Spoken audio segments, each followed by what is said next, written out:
저는 오늘 그 순서자에 의해서 봉독한 말씀을 가지고 차별에 저항하라 이러한 말씀으로 하나님의 말씀을 나눕니다. 자, 지난주에 여러분 기억하십니까? 우리 3장이 로마서 3장이 이번 시간이 두 번째 시간인데 지난주에는 우리가 1절부터 8절까지 살펴보았죠. 그래서 우리가 나누는 것은 우리 인간은 연약할 수밖에 없다. 그러나 하나님은 위대하시다. 그분만이 완전하다. 이 마음을 가지고 우리가 성경을 대한다면은 사도 바울의 삶처럼 우리 또한 말씀에 붙잡힌 그런 승리하는 삶, 또 의미 있는 삶, 하나님의 영광을 드러내는 그런 삶을 살 것이라는 말씀을 나누었어요. 오늘은 계속해서 로마서 9절부터 22절까지의 말씀을 가지고 우리 함께 말씀을 생각하며 도전을 받도록 하겠습니다. 자, 먼저 9절을 한번 읽어보면은 이런 말씀이 나오죠. 그러면 어떠하냐? 우리는 나으냐? 결코 아니라 유대인이나 할례인이라 다 죄 아래 있다고 우리가 이미 선언하였느니라. 이것은 무슨 말이냐면은 우리 인간은 죄의 영향력 안에 있다는 얘기를 얘기해 주고 있어요. 그래서 인간은 절망적일 수밖에 없다. 인간 자체로 보았을 때는. 그러면서 10절부터 18절까지는 또 구약을 인용하게 돼요. 그래서 여기서 우리가 생각할 것은 바울이 로마서에서 말하는 그 죄는 우리가 일반 생각하는 도덕적 개념이 아니더라고요. 죄의 영역적 개념이에요. 쉽게 말한다면은 방사능이 누출되는 오염된 그런 지역에 사람이 있으면은 방사능에 오염되는 것처럼 우리 인류는 아담과 하와의 그 선악과의 범죄를 통하여서 그 죄의 영역 안에 들어있다는 것을 사도 바울은 얘기해주고 있다는 얘기죠. 지난주에도 여러분 잠깐 말씀드렸죠. 이 사도 바울이 성경에 대해서 굉장히 해박하다는 것을. 그 당시에는 장과 절이 구분이 없었더라고요, 성경에. 그래서 제가 이렇게 좀 찾아보니까 최초로 장이 만들어진 지가 1228년. 그러니까 초대교회의 성경이 50년 전후로 쓰여졌다고 계산하면은 약 1100년 정도 후에 이 장이 구분이 되었어요. 그래서 1228년에 스티븐 랭킹이라는 사람이 성경에 장을 붙였더라고요. 그 다음에 절은 언제 붙였느냐? 그로부터 220년 정도 뒤 1448년에 이 절이 붙여져서 구약의 절이 붙여졌어요. 그리고 신약까지 이렇게 절이 붙여진 게 그로부터 100년 뒤 1551년에 로버트 스테판에 의해서 절이 만들어졌더라고요. 그래서 오늘 우리가 읽는 이 성경이 그 절과 장이 제대로 된 성경을 본 그때가 1560년 정도, 1560년경에 그렇게 만들어진 게 장과 절이 그렇게 구분되어진다고 그러더라고요. 전승에 의하면 여러분 이 사도 바울은 눈이 안 좋았대잖아요. 담에서 도상 가는 글에 하나님의 강렬한 빛이 임해서 아마 눈이 이렇게 안 좋아졌는지 안질을 앓고 있었다고들 얘기를 하죠. 생각해 보세요. 안질 시력이 안 좋은 상태에서 장도 없고 절도 없는 그 성경을 머릿속에 넣고 걸어다니는 성경이 됐다는 것은 정말로 대단하다는 것을 우리가 인정할 수밖에 없다는 얘기죠. 자, 그러면서 구약 그것을 인용하면서 19절로 넘어옵니다. 19절에서는 모든 인류는 하나님의 율법 아래 있음을 그는 강조해요. 그래서 현대인의 성경으로 이 구절을 읽어보면 좀 쉬울 것 같아요. 우리가 아는 대로 율법은 율법 아래 있는 사람들에게만 적용됩니다. 그래서 아무도 변명하지 못하고 모든 사람이 다 하나님 앞에 죄인으로 서게 하려는 것입니다. 예, 죄의 아래에 있을 수밖에 없다고 그러죠. 그러면서 20절에서 율법의 기능에 대해서 그는 얘기해요. 그래서 율법을 지키는 것으로는 하나님 앞에서 아무도 의롭다는 인정을 받을 수가 없습니다. 율법은 다만 우리가 죄인이라는 사실을 깨닫게 하는 것뿐입니다. 율법의 기능이 뭡니까? 죄를 알게 해주고 죄를 깨닫게 해주는 기능이 있음을 얘기해줘요. 그래서 우리가 20절까지 쭉 읽어보면은 희망이 안 보여요. 그렇죠? 희망 제로 상태예요. 정막 강산 상태예요. 인간의 이 상태가. 그러면서 21절부터 사도 바울은 반전의 글을 쓰기 시작해요. 쉽게 말하면 탈출구를 만들어내는 거예요. 그래서 인간은 절망뿐이다. 전혀 희망이 없다. 그런데 탈출구가 열렸다. 그게 21절부터 시작이 돼요. 자, 현대인의 성경으로 이 구절을 같이 한번 읽어볼까요? 시작. 그러나 지금은 율법과 관계없이 하나님에게 의롭다 인정을 받을 수 있는 길이 열렸습니다. 그것은 율법과 예언자들에 의해서 증거된 것입니다. 그래요. 율법과 예언자들에 의해서 증거된 이게 뭡니까? 이미 오래전에 그 탈출기가 준비되어 있었다는 거예요. 여러분 창세기에 보면은 이 아담과 하와가 선악과를 따먹고 이 에덴 동산으로 쫓겨나잖아요. 그때 가죽옷을 하나님께서 입히죠. 그러면서 너는 그 여자의 뱀을 뒤꿈치를 밟을 것이라는 그런 구절이 나와요. 여기서 이제 우리가 흔히 얘기하는 하나님의 예정하심이 그때부터 있었다는 거예요. 구원이 이미 그때부터 준비되어져 있었다고 그렇게 얘기를 하죠. 영화 쇼생크 탈출 여러분들 거의 다 보시지 않았나요? 그 주인공이 오랜 감옥 생활에서 어떻게 해요? 자기에 있는 감방 뒤에 벽을 다 타가지고 계속 준비하잖아요. 끝내는 그가 탈출에 성공하면서 우리에게 감동을 줘요. 이처럼 하나님이 구원의 그 길을 이미 오래전 구약 시대의 예언자를 통해서 예언해놓고 창세기에서부터 그 구원의 길을 열어놓으셨다는 것을, 즉 탈출구를 열어놓으실 것을 얘기해주고 있는 거죠. 그러면서 22절로 넘어옵니다. 이 22절이 오늘 우리가 나눌 주제 말씀이라고 생각하면 좋을 것 같습니다. 자, 현대인의 성경으로 같이 한번 읽어봅니다. 시작. 예수 그리스도를 믿는 사람이면 누구나 차별 없이 하나님께서 의롭다는 인정을 받습니다. 예, 의롭다는 인정. 예수 그리스도를 믿는 사람이면 누구나예요. 흑인이든 백인이든 황인이든 상관없이 예수 그리스도를 믿으면은 인종에 상관없이 성별에 상관없이 지위고하에 상관없이 그 사람이 정규직이든 비정규직이든 전혀 구애됨 없이 누구나 나올 수 있고 누구나 예수를 믿을 수 있는 거예요. 그래서 예수를 나의 구원자로 인정하고 모셔드리면은 하나님께서 그를 의롭다고 칭해주신다는 거예요. 쉽게 얘기를 한다면은 죄를 한 번도 안 지은 상태처럼 만들어 놓는다는 거예요. 누구 때문에? 예수 그리스도를 통하여 이렇게 해준다는 거죠. 하나님 앞에 죄 때문에 20절 그 전에 얘기하는 죄 때문에 하나님 앞에 설 수 없지만은 예수 그리스도로 말미암아 그분의 피 흘리심으로 말미암아 하나님 앞에 설 수 있는 자격을 준 것, 이것이 의로움이에요. 좀 더 구체적으로 얘는 태환이는 옛날에 이 세상에 있을 때 하나님 이러한 죄 지었어요. 막 참소 자체도 막아버리는 그 역할이 의롭다는 그런 것으로 우리가 받아들이면 된다는 것이죠. 자, 여기서 이 차별 없이 이것을 이렇게 제가 이 주석을 찾아보니까 나눔, 구별 이런 의미랑 같이 쓰더라고요. 이 차별, 나눔, 구별. 제가 잠깐 여러분에게 요 예시를 드릴 테니까 여러분의 마음 상태가 어떤지를 한번 체크해 보세요. 돈 많은 사람과 돈 없는 사람을 차별, 외모가 잘생긴 사람과 안 생긴 사람과의 구별, 학력이 높은 사람과 낮은 사람을 차별, 고급 외제 승용차와 국산 경차를 구별, 큰 집에 사는 사람과 원룸에 사는 사람을 차별. 자, 여러분의 솔직한 대답 안 하지만 기분이 어떠세요? 썩 기분이 좋지는 않을 거예요. 불쾌하죠? 이게 차별에서 오는 마음의 감정입니다. 네. 무시당한다는 생각. 여러분, 인간은 하나님의 형상으로 지음받았다고 그러잖아요. 예. 그래서 하나님은 모든 인간을 차별 없이 만들었어요. 예. 여러 가지 다양함 속에 차별 없이 만들었어요. 그래서 그분의 성품이 부모님의 DNA 인자가 우리 안에 사람 자녀에 있듯이 저의 인자가 우리 자녀에게 있듯이 하나님의 형상의 그 DNA 유전적인 그런 인자가 우리 속에 있어요. 하나님의 형상이 우리는 알지 못하지만은 잠재력 속에 누구나 내재되어 있어요. 그래서 차별은 하나님의 형상을 부정하는 거예요. 차별은 하나님의 형상을 파괴하는 거예요. 그렇기 때문에 예수를 믿는 그리스도인들은 차별을 해서는 안 되는 이유 중에 하나가 바로 여기에 있어요. 성경은 여러 신약 성경에 보면은 이 차별에 대해서 많이 다루고 있어요. 그 대표적인 것이 사도행전 10장에 보면은 고넬료와 베드로의 사건을 가만 보면은 하나님은 차별하시는 하나님이 아닌 것을 우리가 알 수 있어요. 그 사건은 대충 이렇죠. 고넬료는 이방인이었어요. 그 당시만 해도 선민의식에 가득 찬 이 사람들은 오순절날 성령이 임했음에도 불구하고 자기네들만이 하나님으로 알았어요. 그때 베드로에게 환상을 보여주잖아요. 그래서 유대인들이 먹지 못하는 그것이 오르락 내리락 하면서 먹으라고 하니까 하나님 내가 이런 율법에 어긋나는 것을 어떻게 뭡니까?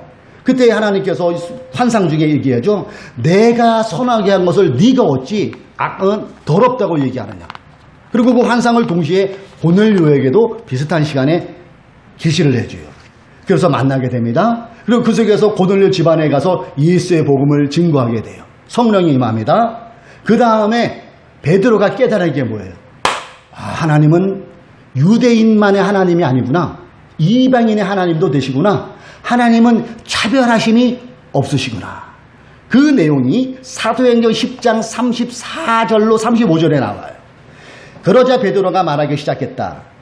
하나님은 사람을 차별하지 않으시고 어느 민족이든지 하나님을 두려운 마음으로 섬기고 옳은 일을 하는 사람은 누구나 다 받아주신다는 것을 내가 분명히 깨달았습니다.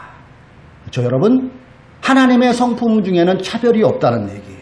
그런데 사람이 왜 인생을 살아가면서 우리 주변에 차별하는 일들을 많이 보게 될까요? 그 원인이 어디 있을까요? 근본적으로 들어간다면 우리 인간이 피조물이라는 사실을 잊어버리고 산다는 거예요.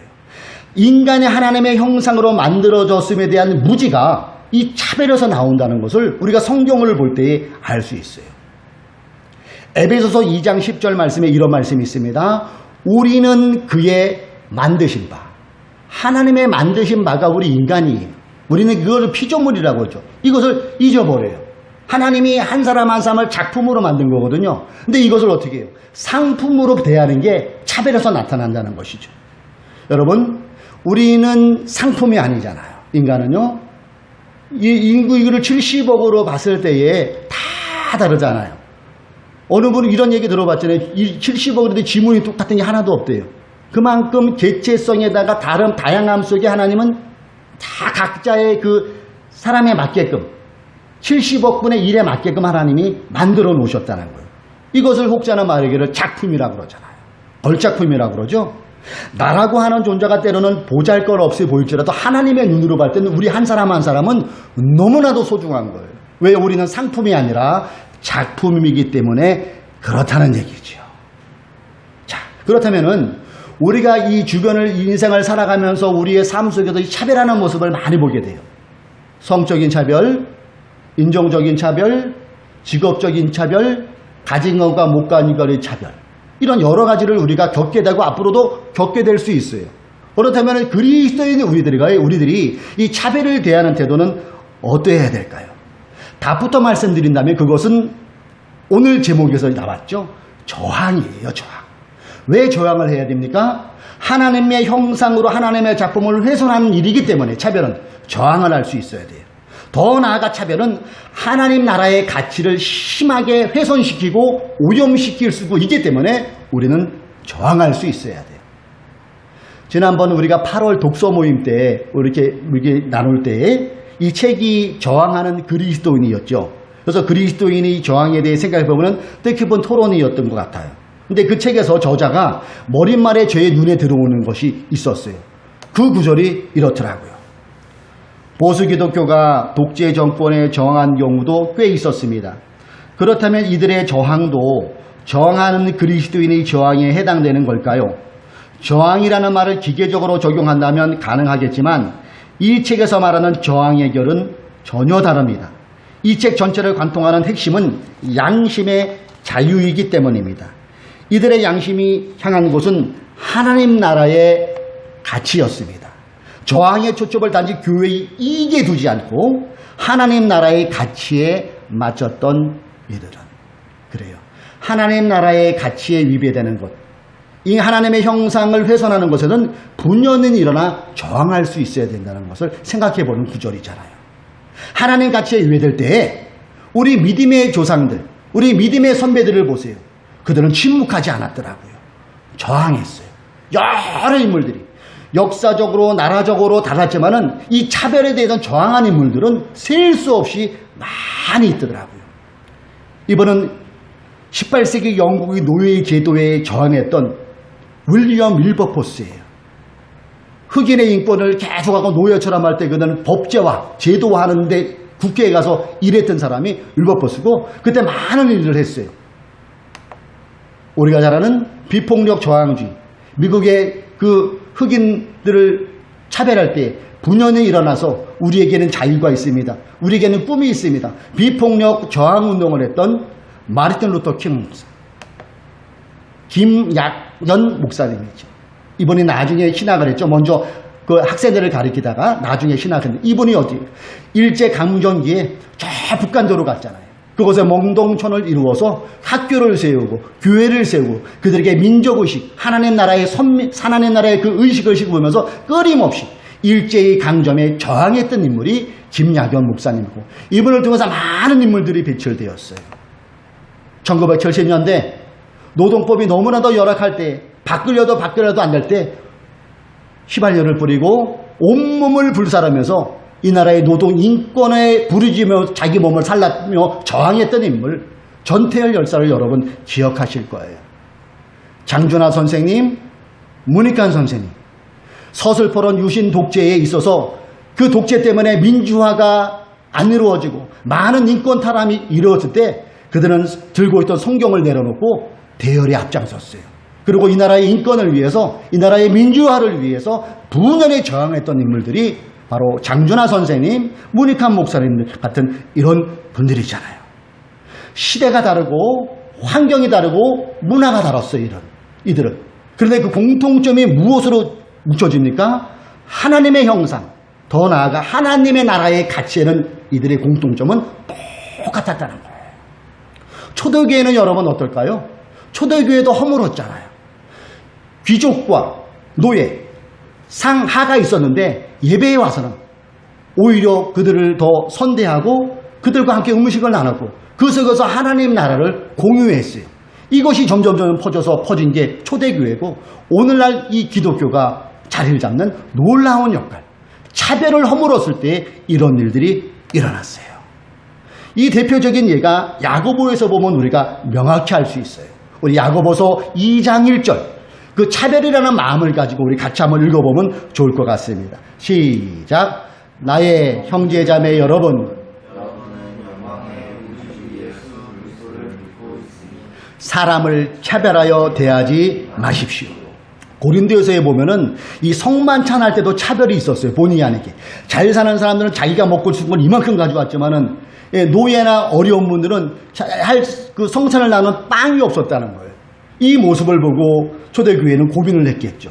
그리고 차별을 없애고 그들과 함께 더불어가는 이 일이 일어날 때에 초대교회가 점점 퍼지는 그런 놀라운 복음의 역사가 나타났음을 우리는 알 수 있습니다. 그리고 오늘은 여러분 어떨까요?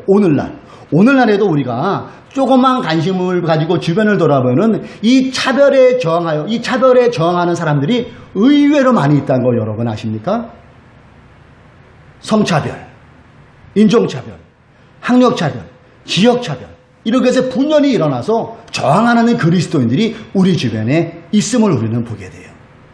저의 페이스북에 이렇게 친구로 되어 계신 이 허기영 집사님이라는 분이 계신데 이분이 며칠 전에 이 사진과 이런 사연을 올렸어요. 한번 들어보세요. 공공자매님은 최근에 교회개혁 평신도 행동연대에 함께하고 계신 귀한 성도이십니다. 오래전부터 무너지고 있는 한국교회를 끌어안고 통곡하고 기도하는 분입니다. 명성교회 세습을 반대한다는 상의를 맞춰 있고 대중교통편으로 출퇴근하는 행동하는 신앙인입니다. 000 자매님 사랑하고 존경합니다. 이러한 우리 주변에 보면 지금도 이 저항하는 하나님 나라의 가치에 훼손되는 그것에 저항하는 그 신앙인들이 우리 주변에 있음을 우리는 보게 돼요. 이 차별의 말씀을 가지고 오늘 핵심 구절을 다시 한번 읽어보세요. 여러분. 곧 예수 그리스도를 믿음으로 말미암아 모든 믿는 자에게 미치는 하나님의 의니 차별이 없느니라. 그렇습니다. 여러분. 우리는 차별에 저항할 수 있어야 돼요. 왜요? 그 이유가 뭐라고요? 하나님의 나라의 가치를 훼손하는 게 인간의 만든 형상을 무너뜨리는 게 이 차별에서 나온다는 것을 우리는 마음속에 알고 우리의 일상에서도 우리의 몸짓으로 저항할 수 있는 저와 여러분 되시기를 주님의 이름으로 권면을 드립니다. 지난 월요일이었어요. 월요일. 저는 저녁에 일을 하죠. 제가 일했던 일을 잠깐 말씀드리니까 양해를 하고 좀 들어주시면 좋을 것 같아요. 지난 8월 5일 월요일 저녁 한 10시경이었어요. 휴가철이죠. 그래서 요즘에 이 바닷가에서 이 코를 많이 불러요. 정동진에서 2콜이 올라왔어요. 순서에 의하면은 제가 잡고서 가야 돼요. 당연합니다.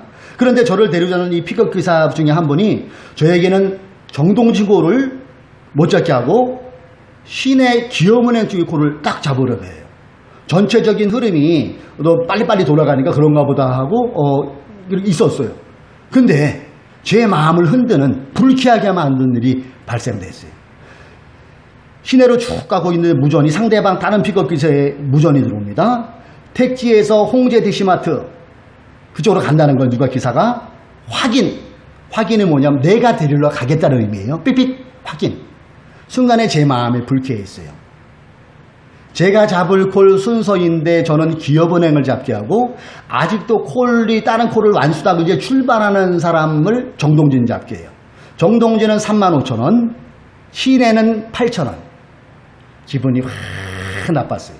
그때 느끼는 게 이 사람이 차별하는구나. 자기랑 평소에 친하게 지니까 그 사람을 순서 아님인데 그 사람을 어거지로 잡게 하고 저는 이미 순서고 기다리고 있음에도 시내 콜 8,000원 잡게 하는구나. 불쾌했어요. 차별을 느꼈어요. 들어가고 싶었어요. 일방적으로 콜을 수행하다가 트러블이 생기면 90%는 집에 들어가요. 왜냐하면 다음 콜 수행할 때 마음이 오그져서 사고로도 이어지기 때문에 거의 다 들어가요. 일단은 꼭 참았습니다. 2-3시간 시간이 흘렀어요. 콜이 잠잠하는 시간에 사장을 면담했어요. 그래도 조목조목 차별에 대해서 얘기했어요. 그 차별은 대안을 가진 차별에 대해서 대안을 제시하면서 제가 조목조목 얘기했어요. 평소에는 아무 소리 안 하던 15번 기사가 웬일이지 당황했던 것 같아요. 그리고 그들이 끝나고 논의를 냈더라고요. 다음날 전체 문자, 그러니까 제가 일하는 그 회사의 전체 문자에 공지를 올렸어요. 그리고 이것을 첨부해서 보냈더라고요. 들어보세요. 000 대리운전 수칙을 만들었습니다. 공유하고자 하오니 시간 나실 때 읽어보시고 서로 간에 콜 타시면서 오해하지 마시라고 보내드립니다. 자, 여러분, 그리스도인이 저항하는 것은 어떠하겠다는 걸 여러분 이미 그려졌을 거예요. 그렇죠? 저의 짧은 일상을 통하여서 여러분 그려졌을 거예요.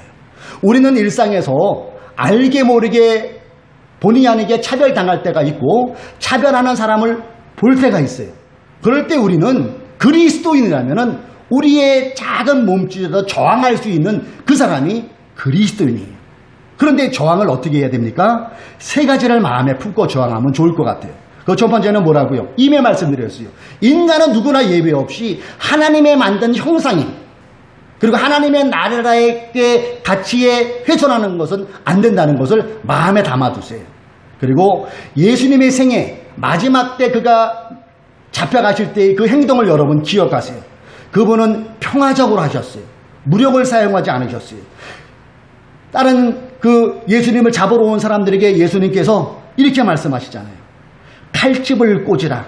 칼을 가지는 자는 다 칼로 망하리라. 얼마든지 그것을 대비하실 수 있고 그것을 물리칠 수 있는 예수님이셨지만은 그냥 끌려가시잖아요. 그 다음에 뭡니까? 평화적 방법으로 대안을 가진 비판으로 저항할 수 있어야 돼요. 이 3가지를 가지고 우리가 일생에서 저항한다면은 보다 좋은 그 하나님의 인도하심을 받을 수 있을 것이에요.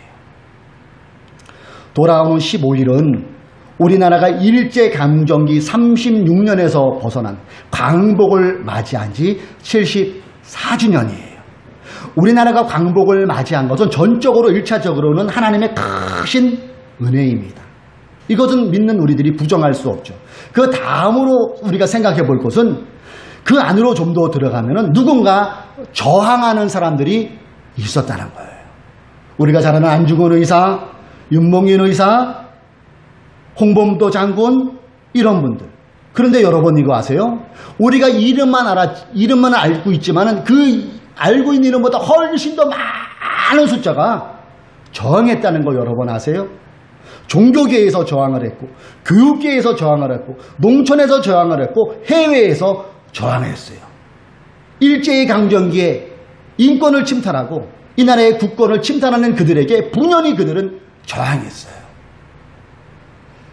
진주만 공격이 일어나고 일본이 중일전쟁이 계속할 때 희망을 잃어버렸대요.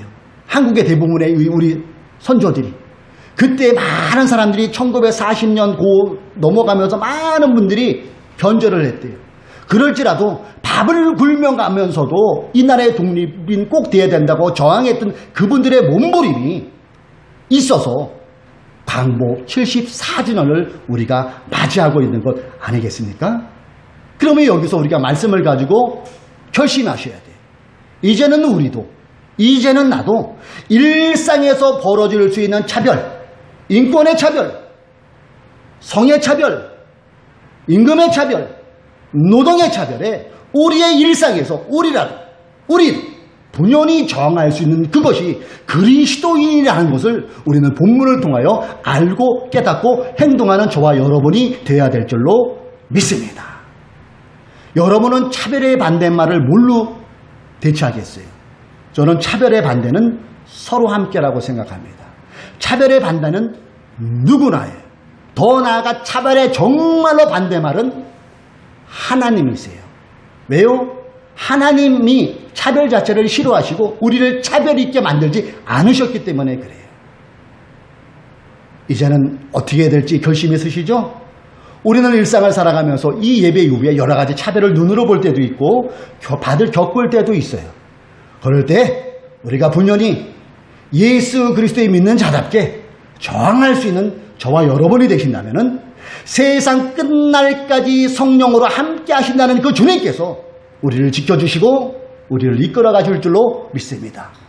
이 차별에 저항하는 사람이 여기저기서 분연히 모습은 많이 안 드러나도 그런 사람이 많아질 때 하늘의 뜻이 땅에 이루어지는 그 놀라운 평화와 놀라운 주님의 은혜를 우리가 서로 나누는 그런 은혜 또한 임하는 역사가 나타날 것입니다.